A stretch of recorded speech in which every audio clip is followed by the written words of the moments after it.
तो जैसा कि लास्ट एपिसोड में हम लोगों ने देखा था कि लियो एक छोटे से बच्चे की जान बचाता है जो कि गोल्डन क्रो क्लान के हाथों मरने वाला था। वो बच्चा असल में सीक्रेट सन एम्परर का लास्ट डिसेंडेंट था, इसीलिए लियो उसकी हर हाल में मदद करता है। मगर बाद में वो लड़का अपने अंकल के मरने की वजह से बहुत ज्यादा उदास हो जाता है, तो लियो उसे थोड़ा बहुत दिलासा देकर चुप कराने की कोशिश करता है। पर वो लड़का फिर लियो से कहता है कि मुझे भी तुम्हारी तरह ताकतवर बनना है, जिसके बाद वो लियो को अपना मास्टर बना लेता है और लियो फिर उसे अपने साथ ट्रेन करना शुरू करता है और उन 9 सीक्रेट कैरेक्टर्स को उसकी बॉडी के अंदर डालता है, जिससे वो लड़का दिन दुगनी और रात चौगनी तरक्की करना शुरू कर देता है, क्योंकि वो बहुत ही तेजी से स्किल सीख रहा होता है। और कुछ महीने ट्रेनिंग करने के बाद लियो उसे सीधा लीटियान और यान के पास ले जाता है, क्योंकि वो जानता है कि यहाँ पर वो किसी और पे भरोसा नहीं कर सकता। और दूसरी तरफ हमें दिखाया जाता है गोल्डन क्रो क्लान का एक गोल्डन क्रो फौरन से एक प्लेटफॉर्म पर आता है और हम उसे ट्रांसफॉर्म होते हुए देखते हैं। वो फौरन से वहां पर अपने यंग प्रिंस को आकर बताता है कि मुझे खबर मिली है कि लियो वो साउथ सी की आई प्रिजन से निकलकर भाग गया है। ये सुनकर वो बंदा अपना वो इंस्ट्रूमेंट बजाना बंद कर देता है और कहता है कि वो आई ऑफ सी वो प्रिजन तो असल में एक सेंट ने खुद से फोर्क की थी और लियो ने उस प्रिजन को भी ब्रेक कर दिया। ये कैसे हो गया? ये यंग प्रिंस असल में गोल्डन क्रो क्लान का क्राउन प्रिंस है, जो कि इमोर्टल प्लेटफॉर्म के सेकंड हेवन लेवल में है, यानी कि इसका पावर लेवल भी लियो के पावर लेवल के बिल्कुल बराबर का है। मगर लियो के पास एक एडवांटेज है, उसने डिवाइन फॉरबिडन डोमेन को भी अचीव कर लिया है। उस क्राउन प्रिंस को ये बात सुनकर बहुत ही ज्यादा गुस्सा आता है और वो कहता है कि वो लड़का अभी भी जिंदा है और तुम ये कह रहे थे कि होली एम्परर की हमारे ऊपर ब्लेसिंग्स हो, वो कैसे हो सकती है जब तक वो लड़का जिंदा रहेगा। इतना कहने के बाद अचानक वो उस छोटे से इंस्ट्रूमेंट को बजाता है, तो उसके अंदर से निकलने वाली एनर्जी वो एक जगह इकट्ठी होकर एक बहुत ही पावरफुल स्पिरिचुअल लोटस क्रिएट करती है और उसके अंदर से एक स्पिरिचुअल लीफ बाहर निकलता है, जो कि उस वॉरियर की बॉडी के साथ जैसे ही टकराता है तो उस वॉरियर को बहुत ज्यादा जलन महसूस होने लगती है और उसकी बॉडी आहिस्ता आहिस्ता इरेज होना शुरू हो गई थी, जिस पर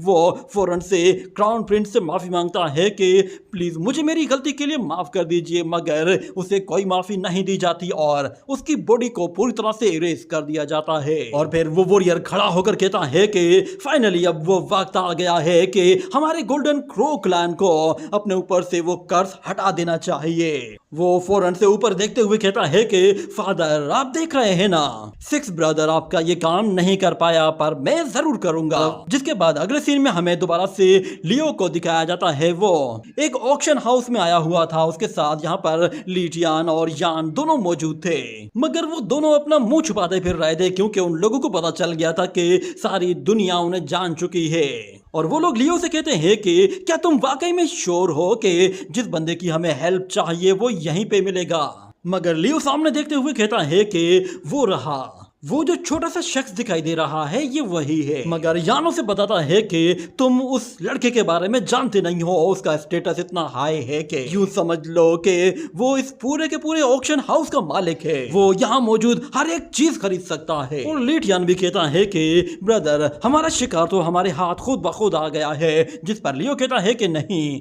ज्यादा जल्दी मत करो, ये लड़का यहाँ पर इतनी ओपनली अकेला आया है, मुझे लगता है कि शायद इसके पास एट व्यू पैलेस के कोई ना कोई ट्रेजर्स होंगे। मेरे ख्याल से ये यहाँ पर कोई कीमती ट्रेजर्स खरीदने के लिए आया है, पहले से खरीदने देते हैं, बाद में हम लोग इससे एक एक ट्रेजर ले लेंगे।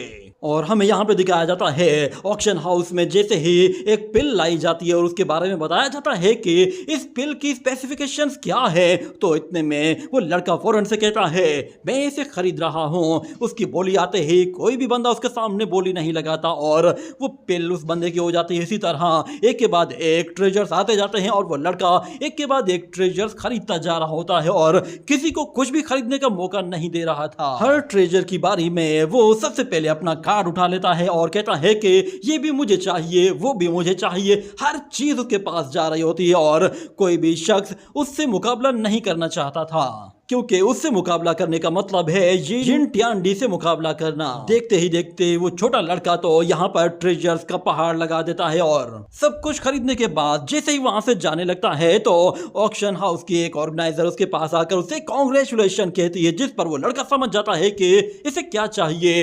वो फौरन से कुछ पैसे उसे भी थमा देता है और लियो जब उसे बाहर जाते हुए देखता है तो वो कहता है कि चलो अब हमारे जाने का भी वक्त आ गया है।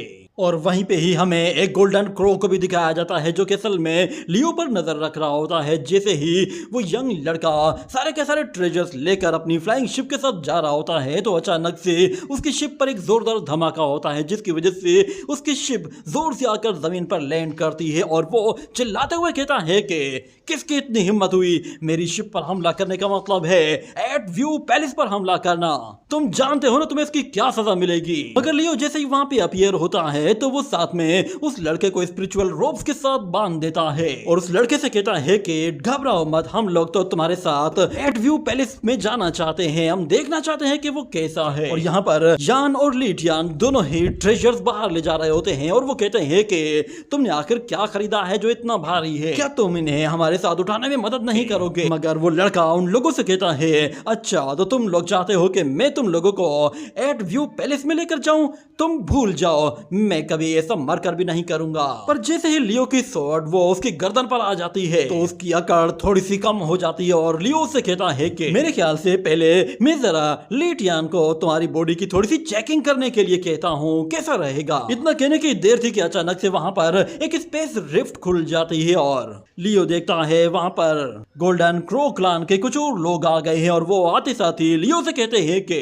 सोचा नहीं था कि सीक्रेट सन एम्परर का डिसेंडेंट और बाकी सारी चीजें जो कुछ हमें चाहिए वो हमारे सामने है और हमें इतनी आसानी से ये चीजें मिल जाएंगी इसका तो अंदाजा भी नहीं था।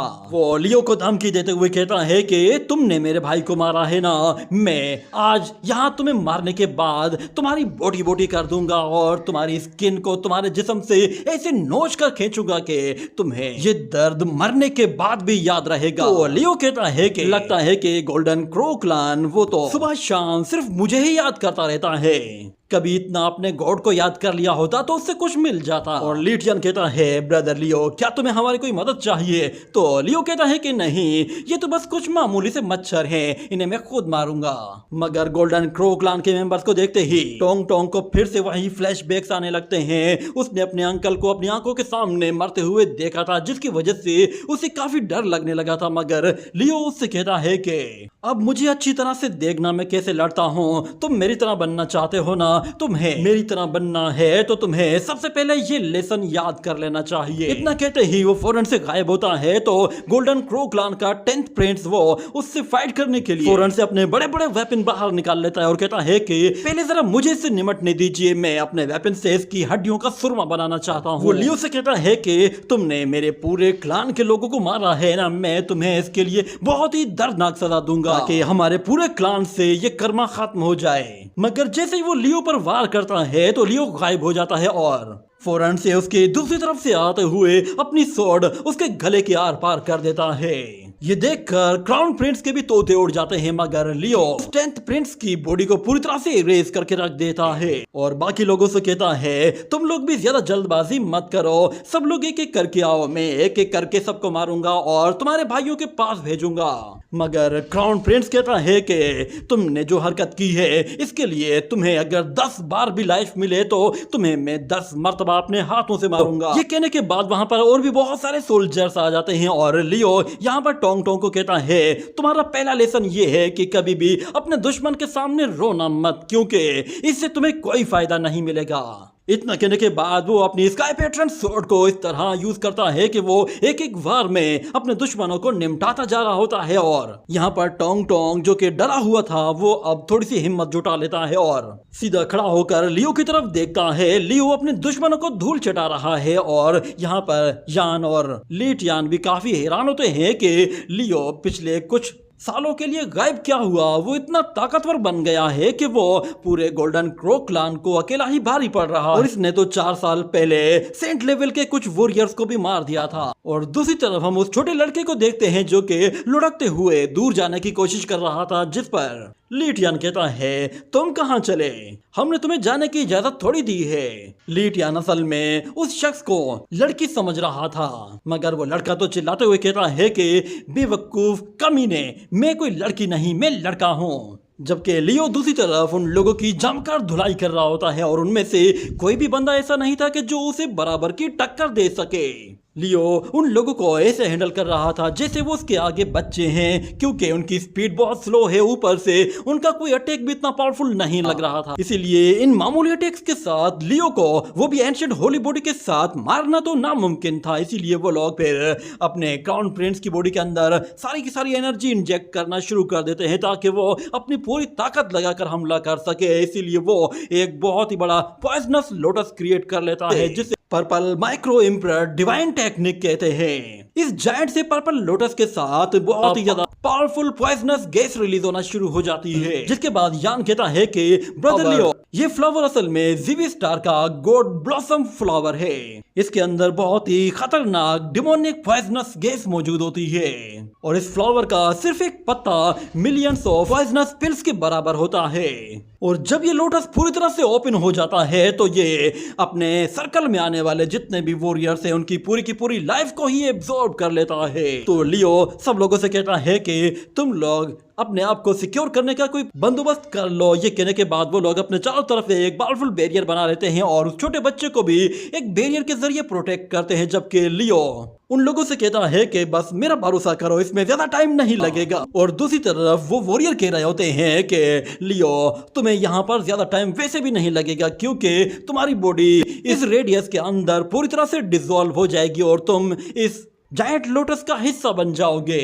मगर हमें दिखाया जाता है यहाँ पर लियो फौरन से स्टैग्नेशन टेक्निक यूज कर देता है जिससे वो पूरी तरह से टाइम को फ्रीज कर देता है और हर एक चीज बिल्कुल अपनी जगह रुक जाती है। और फिर लियो वहां पर अपनी सबसे पावरफुल टेक्निक, जिसे उसने अभी अभी अचीव किया था, जिसे डिवाइन फॉरबिडन डोमेन कहते हैं, वो उस टेक्निक को वहां पर यूज करता है। तो सब लोग उस टेक्निक के अंदर फंस जाते हैं और लियो उस डोमेन के अंदर मौजूद वॉरियर्स को अपने ममुद्रा हैंड्स के साथ एक एक करके पकड़ता है और फिर उन ममुद्रा हैंड्स के साथ उन्हें मसल कर उछाल कर दूर फेंक देता है, जिससे वो लोग काफी ज्यादा इंजर्ड होते हैं। मगर उन्हें लियो की ताकत का अंदाजा हो जाता है कि वो कितना खतरनाक है, इसीलिए वो लोग अपनी जान बचाकर भागने की कोशिश करते हैं। मगर क्राउन प्रिंस जाते जाते अपने मुंह से एक अजीब तरह का अंडे जैसी कोई चीज बाहर निकालता है और उससे एक बहुत ही जोरदार ब्लास्ट कर देता है।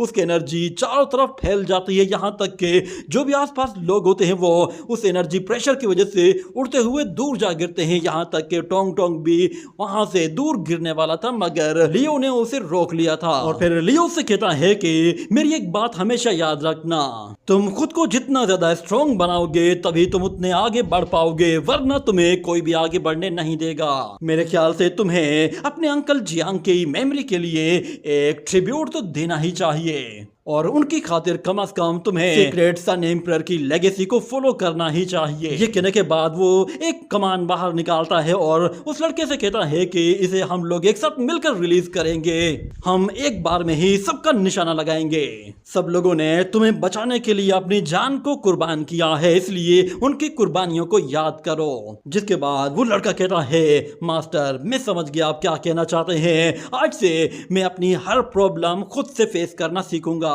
लियो उसका एक हाथ पकड़ता है और उसे जैसे ही उस कमान के पास ले जाता है और उस वायर को खींचता है तो उसके साथ एक स्पिरिचुअल एरो क्रिएट हो जाता है और लियो उसके साथ उस लड़के से कहता है कि क्या तुम वाकई तैयार हो? तो वो लड़का कहता है कि मैं रेडी हूँ। ये कहने के बाद लियो अपना हाथ पीछे खींचता है और वो एरो वो लड़का खुद से रिलीज करता है, जो कि बहुत ही तेजी से जाते हुए अपने सामने आने वाले वॉरियर्स को हिट करता है और उन्हें वहीं पे ही खत्म करके आगे की तरफ बढ़ता जाता है। जैसे जैसे वो प्रिंस उसके सामने आ रहे थे उनकी बॉडीज डिस्ट्रॉय होती जा रही थी, यहाँ तक कि क्राउन प्रिंस भी उससे बुरी तरह से हर्ट होता है।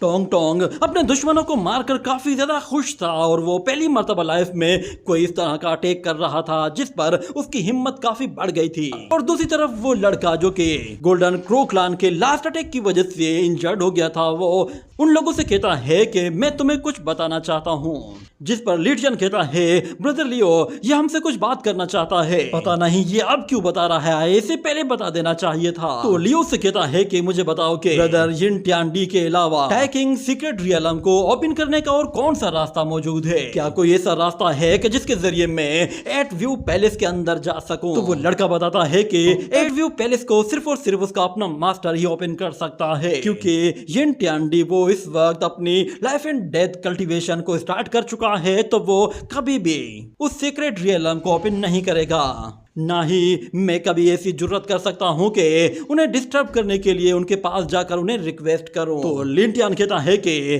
क्या बस यही रास्ता है, तुमने तो हमारी प्रॉब्लम और भी बढ़ा दी, अब हम लोग जाकर यिन टियानडी को ढूंढें। वो लियो से कहता है मेरे ख्याल से हम इसकी थोड़ी सी मरम्मत करते हैं, फिर ये खुद ब खुद बोलना शुरू कर देगा। मगर इतने में उस लड़के की जान निकल जाती है और लिटियन कहता है कसम से मैंने कुछ नहीं किया, मैं तो बस मजाक कर रहा था। और यान भी उससे कहता है क्या तुमने इसके साथ कुछ गलत हरकत की है। तो लिटियन कहता है नहीं मैंने कुछ भी नहीं किया, ये तो यहाँ पर ऐसे ही लंबा पड़ा हुआ था। तो लियो कहता है इसकी डेथ सिर्फ और सिर्फ यिन टियानडी की वजह से हुई है, क्योंकि यिन टियानडी ने इसकी बॉडी में कोई रेस्ट्रिक्शंस लगाई थी। जब इसने हमें ये सीक्रेट बताया तो उसके साथ ही वो रेस्ट्रिक्शंस ओपन हो गई और इसकी जान चली गई। ये कहने के बाद लियो टोंग टोंग से कहता है कि तुम्हें मेरी जेट बोतल के अंदर आ जाना चाहिए, अब बहुत ही ज्यादा खतरा होगा। ये कहने के बाद वो उसे फौरन से अपनी जेट बोतल के सीक्रेट स्पेस में ले जाता है और दिल ही दिल में कहता है अच्छा तो अब हम लोगों को यिन टियानडी के पास जाना है, मगर वो हमारी पहुंच से काफी दूर है, पर लगता है यिन टियानडी के अलावा भी कोई है जो कि हमें वहां तक पहुंचा सकता है, शायद अब हमें उससे मिलने के लिए जाना ही पड़ेगा। ये कहने के बाद अगले सीन में हमें लूशिया माउंटेन का सीन दिखाया जाता है, जहां लियो अपने दोनों दोस्तों को लेकर पहुंचा था और वो दोनों ही लड़के काफी सरप्राइज होते हैं कि ये जगह तो काफी खूबसूरत है, यहाँ के तो पत्तों में भी इतनी ज्यादा खुशबू है कि लगता है शायद यहाँ पर कोई ड्रीम फेरी रहा करती होगी। सच में ये जगह जितनी खूबसूरत है यहाँ की फेरी भी उतनी ही ज्यादा खूबसूरत होगी और वो वाकई में इस तरह की खूबसूरत जगह को डिजर्व करती है। वो लोग दोबारा से उससे कहते हैं कि ब्रदर तुमने हमें बताया नहीं कि आखिर ये किन्वू के साथ तुम्हारा क्या रिलेशन है और तुम उसके पास मदद के लिए क्यों जा रहे हो, कहीं तुम दोनों ने एक साथ मिलकर उस टाइम उस फर्नेस के अंदर कुछ उल्टा सीधा तो नहीं किया। तो लियो कहता है कि तुम्हारा उसके साथ कोई लेना देना नहीं, तुम्हें बस इतना याद रखना चाहिए कि जब सही वक्त आएगा तो वो लड़की हमारी साइड पर खड़ी होगी और हमारी हेल्प करेगी। मगर यान उससे कहता है ब्रदर तुम्हें क्या लगता है तुम लूशिया माउंटेन की होली माइडान के पास मिलने के लिए जाओगे और वो तुम्हारे लिए दरवाजे खोल देगी। ये कहने के बाद वो लोग देखते हैं तो लियो उस दरवाजे से अंदर चला गया है, जिस पर वो दोनों ही हक्के बक्के हो जाते हैं। मगर लिंटियन कहता है मैं तो जाकर फेरी से मिलूंगा और जाते जाते वो उस बैरियर से टकरा कर नीचे गिर जाता है, जिस पर उन लोगों को एक और जोर का झटका लगता है क्योंकि फेरी ने सिर्फ लियो को अंदर आने दिया था, बाकी के लिए दरवाजे बंद थे। और लिटियन चिल्लाते हुए कहता है तुम धोखेबाज हो, तुमने अच्छा नहीं किया, तुमने तो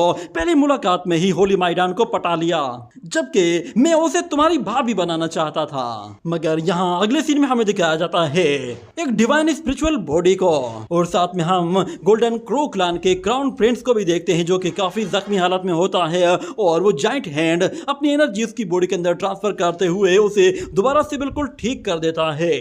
और हमें बताया जाता है गोल्डन क्रो क्लैन का किंग वो खुद अब इस मैटर में इन्वॉल्व हो रहा था। और क्राउन प्रिंस जब वो होश में आता है और अपने फादर को अपने सामने देखता है तो उसके आगे घुटनों पर बैठ जाता है और कहता है कि फादर मुझे माफ कर दीजिए, आपका बेटा फेल हो गया, प्लीज मैं चाहता हूँ कि मुझे 10 सन पिल्स दीजिए ताकि मैं उस लड़के से अपना बदला ले सकूं। मगर उसका फादर कहता है कि तुम जानते हो ना तुम्हारे 10 भाइयों में मैं सिर्फ तुम पे सबसे ज्यादा भरोसा करता हूँ और हमारी 10 सन पिल्स वो हमारा आखिरी हथियार है, तुम ये बात अच्छी तरह से जानते हो और तुम्हें ये बात भी अच्छी तरह से मालूम होनी चाहिए कि इन 10 सन पिल्स को लेने के बाद तुम्हारी बॉडी पर क्या इफेक्ट्स होंगे, क्या तुम ये खतरा मोड़ लेने के लिए तैयार हो। कहने के बाद हम उसके सामने उस 10 सन पिल को देखते हैं, जिसके बाद उसका फादर उससे कहता है कि क्या तुम ये बात जानते हो कि हमारा क्लान वो आज तक कभी भी कोई एम्परर नहीं बना है, उसका रीजन सिर्फ और सिर्फ एक है, मैं जानना चाहता हूँ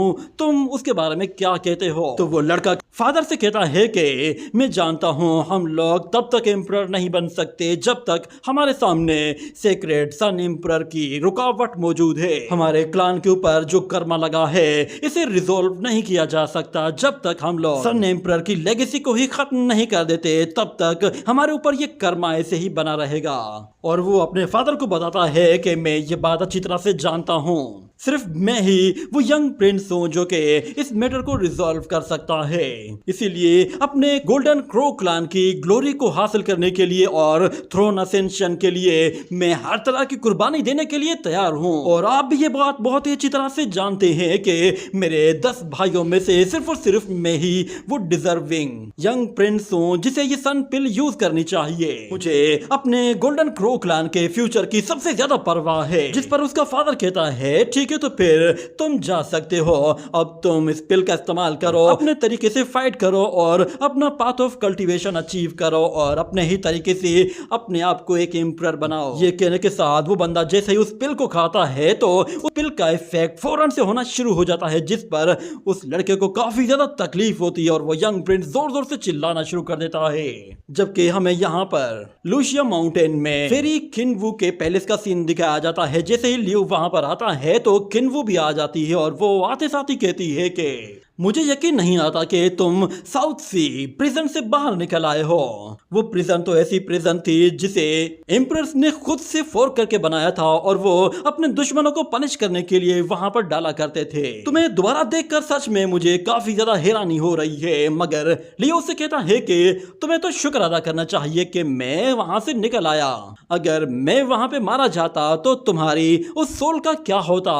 तुम्हारी सोल तो मेरे साथ ही खत्म हो जाती। ये कहने के बाद वो लड़की फौरन से उसके करीब आ जाती है और उससे कहती है कि अच्छा मुझे बताओ तुम यहाँ पर क्या करने के लिए आए हो? क्या तुम यहाँ रुकने के लिए आए हो और कल्टीवेशन में मेरी मदद करना चाहते हो? मगर लियो से कहता है कि फेरी मैं तुम्हारे डाउ हार्ट को ऑलरेडी देख चुका हूँ, उसकी लिमिट क्या है मुझे अच्छी तरह से मालूम है, इसलिए मेरे सामने इस तरह की बातें करने का कोई भी फायदा नहीं। तो वो लड़की कहती है क्या हुआ है, क्या तुम्हें किसी चीज से डर लग रहा है? तो लियो कहता है कि मुझे डर लगेगा? मुझे भला किस बात का डर लगेगा? मैं तो दुनिया की खूबसूरत तरीन लड़की के सामने खड़ा हुआ हूँ और उसका चेहरा मेरे चेहरे के बिल्कुल सामने है। सच बताऊं तो अगर मैं तुम्हारे साथ कहीं किसी के सामने आ जाऊं और वो बंदा जब मुझे तुम्हारे सामने इस तरह देखेगा तो सच में वो पागल ही हो जाएगा। जबकि बाहर लेटियन पागल हुआ जा रहा था और वो अपना सर पर मारते हुए कहता है कि हाय ये क्या हो गया? दुनिया की सबसे खूबसूरत लड़की मेरे हाथ से निकल कर सीधा ब्रदर लियो के हाथ में आ गई। ऊपर से उस फेरी ने भी सिर्फ और सिर्फ लियो को ही अंदर आने की इजाजत दी है। पता नहीं अंदर वो दोनों क्या गुलछर्रे उड़ा रहे होंगे। उन दोनों के बारे में सोच सोच कर ही मेरा सर फट रहा है। मगर यहाँ पर किन्वू कहती है क्या तुम यहाँ पर सिर्फ और सिर्फ लुइया के पीछे आए हो या फिर तुम्हें टाइयन डिवाइन सेक्ट जाना है या फिर तुमने ऑलरेडी यिन ट्यांडी को मारने का कोई प्लान बना लिया है? तो लियो हल्की सी सांस लेता है और फिर कहता है कि जब तुम इतना स्ट्रेट फॉरवर्ड बात कर रही हो तो मैं भी तुमसे स्ट्रेट फॉरवर्ड बात करता हूँ। असल में मैं एट व्यू पैलेस के बारे में सारी इंफॉर्मेशन हासिल करना चाहता हूँ, यहाँ तक कि मैं वहां पर एंटर करना चाहता हूँ और साथ में टाई किंग सीक्रेट रियलम के अंदर भी जाना चाहता हूँ। तो एट व्यू पैलेस का सुनते ही वो लड़की काफी सरप्राइज होती है और फिर लियो से कहती है कि क्या तुम्हें डर नहीं लग रहा कि वहां जाने के बाद अगर मैं ब्रदर यिन ट्यांडी के साथ हो गई और उसके साथ मिलकर तुम्हें मार दिया तो फिर तुम क्या करोगे? वैसे भी हम दोनों का तो ऑलरेडी अलायंस बना हुआ है। तो लियो कहता है मुझे ऐसी लड़कियां बहुत पसंद हैं जो खूबसूरत होने के साथ साथ बहुत ही ज्यादा चालाक भी हों। जहां तक बात तुम्हारी है तो तुम ऑलरेडी गॉड गिफ्टेड हो, तुम्हारी डेस्टिनी में ही लिखा है कि तुम यिन ट्यांडी से बहुत ज्यादा आगे जाओगी और पूरे के पूरे जिवी स्टार पर अकेले राज करोगी। ये सुनकर वो लड़की कहती है तुम मुझे जानबूझकर भड़का रहे हो। मगर लियो कहता है मैंने जो कुछ भी कहा है वो सब कुछ मेरे दिल से निकला है। जिस पर वो लड़की कहती है अगर ऐसा है तो तुम्हें सच में काफी ज्यादा डिसअपॉइंटमेंट होने वाली है, क्योंकि हमारे बीच में ऑलरेडी एक रिलेशन है और उसकी वजह से मैं कभी भी उसके अगेंस्ट नहीं जाऊंगी। और जहां तक बात एट व्यू पैलेस के अंदर जाने की है तो मैं खुद भी नहीं जानती कि वहां पर कैसे जाना है। तो लियो कहता है ठीक है तो फिर अब मुझे खुद से ही जाना पड़ेगा। अब मैं तब तक ट्राई करता रहूंगा जब तक मेरी सोल डिस्ट्रॉय नहीं हो जाती। मैं तुमसे बाद में मिलूंगा। ये कहकर वो उसे अलविदा कहता है और जैसे ही जाता है तो अचानक वो लड़की रुकती और उसे आवाज देकर रोकते हुए कहती है ये चीज अपने साथ ले जाओ, तुम्हें सेक्रेट हेवनली पवेलियन जाना होगा, तुम्हें अपना लक वहां पे आजमाना चाहिए। हो सकता है कि तुम्हें तुम्हारे सवाल का जवाब वहां पर मिल जाए। शायद तुम्हें एट व्यू पैलेस में जाने का रास्ता भी शायद वहां से मिल जाएगा। तो लियो कहता है इस हेल्प के लिए तुम्हारा बहुत बहुत शुक्रिया। ये कहने के बाद वो वहां से चला जाता है और अगले सीन में हमें फूमिंग माउंटेन का सीन दिखाया जाता है जहां पर लियो अपने दोस्तों के साथ पहुंचता है और जान उसे बता रहा होता है कि ये हेवनली सेक्ट आखिर ऐसी डिवाइन एबिलिटीज को कैसे यूज कर सकता है जिसके जरिए ये किसी की भी किस्मत को बदल सकता है। और ऊपर से ये फूमिंग माउंटेन ये इतना ऊंचा है कि ऐसे लगता है कि फूमिंग माउंटेन के लोग ना हेवन में जा रहे हैं ना ही ये अर्थ पर आ रहे हैं। ये बीच के किसी रियलम में अटके हुए हैं मगर ये लोग फिर भी वो सारे बेनिफिट्स हासिल कर पा रहे हैं जो कि हेवन के लोगों को मिलते हैं। मगर लियो जैसे ही वो टोकन बाहर निकालता है तो उसे देखकर यान हैरान हो जाता है कि ये तो हेवन सेक्रेट टोकन है, ये तुम्हारे पास कैसे आया। तो लियो उन लोगों को बताता है कि हम लोग डिवाइन सेक्रेट रियलम में जाकर अपने हर सवाल का जवाब हासिल कर सकते हैं। ये कहने के साथ ही उनके ऊपर एक बड़ी सी फॉर्मेशन आकर उन्हें पूरी तरह से टेलीपोर्ट करके वहां से डिवाइन सेक्रेट हेवन पवेलियन में ले आती है। मगर वहां पे पहुंचते ही अचानक लियो को एक आवाज सुनाई देती है और वो आवाज एक लड़की की होती है जो कि लियो से कहती है कि मुझे मेरे मास्टर्स ने यहाँ पे तुम्हारे लिए भेजा है, मैं काफी देर से इंतजार कर रही हूँ। जिस पर वो लोग उस लड़की से पूछते हैं कि आखिर तुम कौन हो। तो वो बताती है कि मैं हेवनली सेक्रेट पवेलियन की एक एल्डर हूँ। तो लियो कहता है इसका मतलब फिर ये है कि तुम लोग जानते होगे कि मैं यहाँ पर क्यों आया हूँ। तो वो लड़की कहती है आप प्लीज मेरे पीछे आ जाइए। ये कहने के साथ वो उसे फौरन से एक स्पिरिचुअल गेटवे के पास ले जाती है और वो दोनों जैसे ही क्रॉस करते हैं तो वो दरवाजा अपने आप ही गायब हो जाता है और वो ट्विन ब्रदर फिर से हैरान हो जाते हैं और कहते हैं क्या हमारे साथ फिर से ये धोखा हुआ है। आखिर हमें यहाँ पे आने क्यों नहीं दिया जा रहा, हर बार हमारी ही बेइज्जती क्यों होती है। और दूसरी तरफ से वो लड़की लियो को बता रही होती है कि सब लोग ये बात अच्छी तरह से जानते हैं कि ट्यानजी पवेलियन का गेट वो 10,000 साल में सिर्फ एक बार ही खुलता है। तो लियो कहता है आखिर ऐसा क्यों होता है, क्या ये लोगों की वजह से होता है या फिर किस्मत की वजह से। जिस पर वो लड़की कहती है कि तुम्हें इसका जवाब मास्टर्स के पास मिल जाएगा। मास्टर अगले 3 दिनों में तुम्हारे साथ बैठकर बात करेंगे और तुम उनसे हेवन एंड अर्थ के सारे सीक्रेट्स के बारे में बात कर सकते हो। यहाँ तक कि तुम फ्यूचर की प्रोफेसी और गॉड्स के बारे में भी प्रेडिक्शंस के बारे में अंदाजा लगा सकते हो। वो सब लोग फ्यूचर के कॉज एंड इफेक्ट्स के बारे में भी अच्छी तरह से जानते हैं। ये कहने के बाद वो एक वुडन बॉक्स बाहर निकालती है और लियो से कहती है कि तुम्हें ये वुडन बॉक्स अपने पास रखना चाहिए। ये कहने के साथ ही ये एपिसोड यहीं पे ही एंड हो जाता है।